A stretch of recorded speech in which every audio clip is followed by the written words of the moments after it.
Hi people! Dumating na yung aming in-order sa Temu na magnet maker machine or magnet badge maker machine. So, dumating siya lang na ganito. Medyo savage na yung box niya. Sira na yung box niya. Wala siyang bubble wrap or something. And, yung mga materials na nasa loob ay naririnig mo na siya. So, check natin. In-order namin to last week sa Temu. So, hindi ko alam kung ilang days sinabas. Siguro maximum 10 days. Hindi na ako mag-iingat sa box kasi sira naman na siya. Okay, so, ayan siya. Ano tamang kulay? Oh, yeah!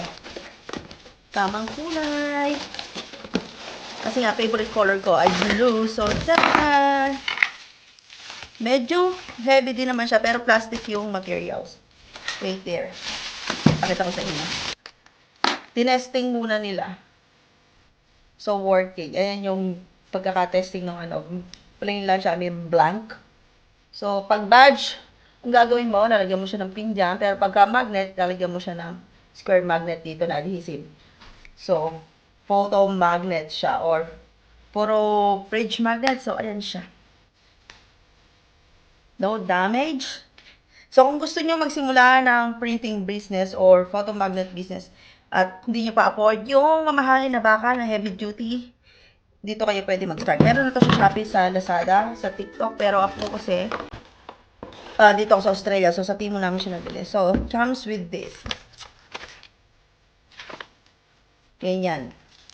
Yung instruction. So, hindi ko lang kung meron siyang free template. So, let's see, ano pa ang yung kanyang metal back. Back metal niya. Tapos, ito yung plastic na pagkakabitan ng metal and then ng magnet. 100 pieces yata ito. 100 na to and then 100 na pampatigas. Ito fillers, yung transparent na plastic. Magnet. Adhesive magnet siya. Ayan ang per square. May nabibili naman ito. Kung pag naubusan, pwede kang bumili sa online, sa Temu, or sa anong mga craft store. Dapat magiging ganyan siya. So, gusto ko kasi mag-print ng mga photos namin, no, lalagay sa fridge. And then, at the same time, gusto ko din siyang gawing extra income. Since hindi pa ako nakakahanap ng work dito sa Australia. So, mag-i-start ako ng home base na ganire. Kasi may nakikita akong nagtitinda sa marketplace, pinopost nila. So, ito-try ko siya. So, mag-i-start pa lang ako na to. So, basically, kailangan mo ng printer. Photo paper, photo top, or kahit hindi na kasi meron na siyang kasama na plastic na fillers. Pero kung gusto mong lagyan ng photo top, pwede rin naman. So, extra gastos yon. And so, ang next step namin, pero hindi pa sa ngayon, kasi ang dami namin bills na kailangan bayaran. So, kailangan namin bumili ng printer. So, ang nire-required ng karamihan ng mga nag-printing business or nagpo-photo magnet business is Epson brand. So, kasi dye ink yata ang gamit doon at pwedeng pigment ink. So, yun lang. Update ko kayo pag meron akong nakapag-edit na ako sa Canva ng aking layout or template para sa photos o sa square photos. And then, gagawa ko ng video habang ginagawa ko siya dito. Para maging photo fridge magnet siya.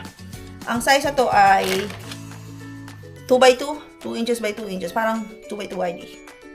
Parang ganyan lang siya. Halos, hindi naman. Mas malaki naman siya. Parang, ayan. Basta, ganyan. Pakita ko sa inyo pag camera na. So, yun lang. Update ko na lang kayo